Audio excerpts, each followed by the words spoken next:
Leila was a young woman who possessed a heart overflowing with kindness.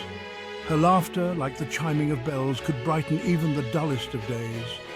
She moved through the world with a grace that drew all eyes to her, a delicate flower swaying in the summer breeze. Her very presence seemed to radiate a warmth that was impossible to ignore. Yet unknown to most, Leila harbored a secret longing within her heart, a bud waiting to unfurl. It was a longing for Rohan, a young man whose charm was as undeniable as the sun's rays. Rohan, with his quick wit and easy smile, had captivated Leila's attention from the moment they met. His eyes, like pools of melted chocolate, seemed to hold a depth that she yearned to explore. In his presence, she felt a flutter in her chest, a warmth that spread through her like wildfire. Leila, innocent and hopeful, mistook this flutter for the blossoming of true love. She believed that her feelings, so pure and strong, had to be reciprocated. Days turned into weeks, and weeks melted into months. Leila found herself drawn to Rohan like a moth to a flame. She cherished every stolen glance, every shared laugh, every fleeting touch. Each encounter ignited a spark of hope within her, fueling her belief that her affections were not misplaced. She poured her heart into every interaction, hoping to convey the depth of her emotion. Little did she know that her heart, so full of love, was teetering on the precipice of heartbreak. Leila, blinded by her own affection, failed to notice the subtle cues that hinted at Rohan's indifference. His smiles, though charming, never quite reached his eyes when directed at her.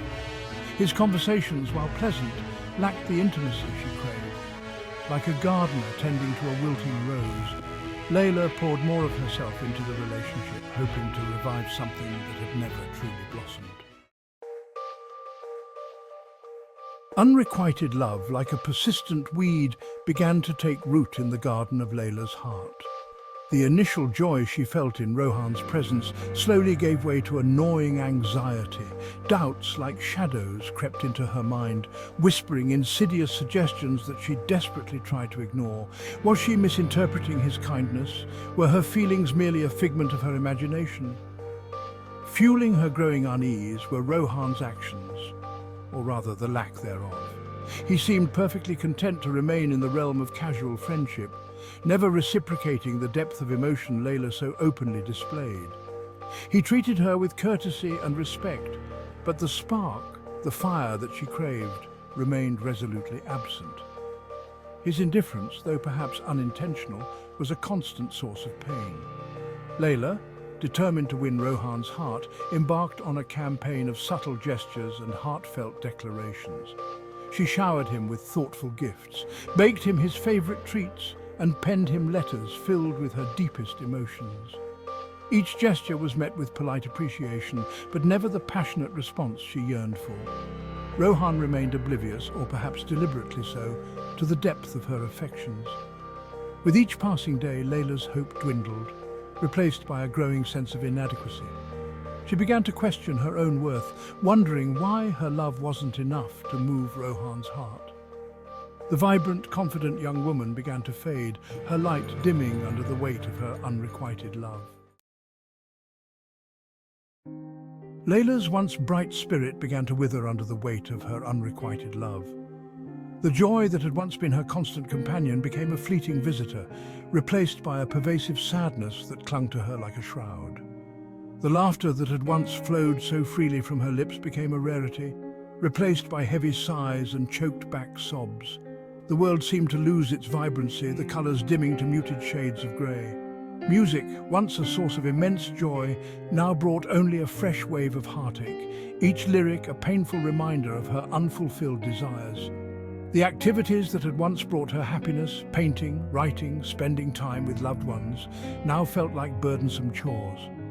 Leila's obsession with Rohan consumed her thoughts, leaving little room for anything else. She replayed their every interaction in her mind, searching for clues, for hints of affection that weren't there. Sleep offered little respite, her nights haunted by dreams of Rohan, dreams that always ended in the bitter realization that he would never truly be hers. Trapped in this cycle of despair, Leila began to entertain thoughts of giving up.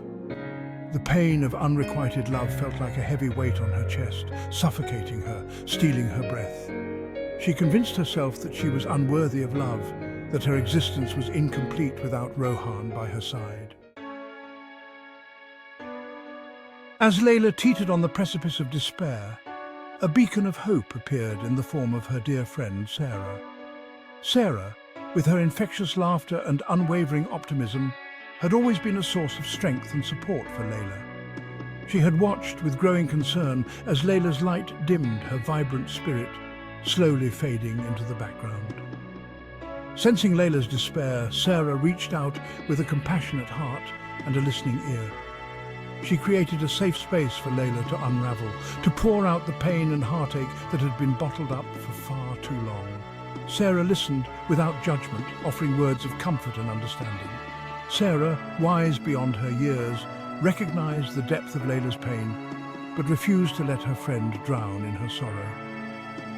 Gently but firmly, she reminded Leila of her worth, of her strength, of the qualities that made her so special. She spoke of the beauty that resided within Leila's heart, a beauty that extended far beyond her physical appearance or her ability to attract a man's attention. Sarah's words were like a lifeline to a drowning woman. They offered a glimmer of hope, a reminder that life held so much more than unrequited love. Leila, though still heartbroken, clung to Sarah's words like a shipwrecked sailor clinging to a piece of driftwood.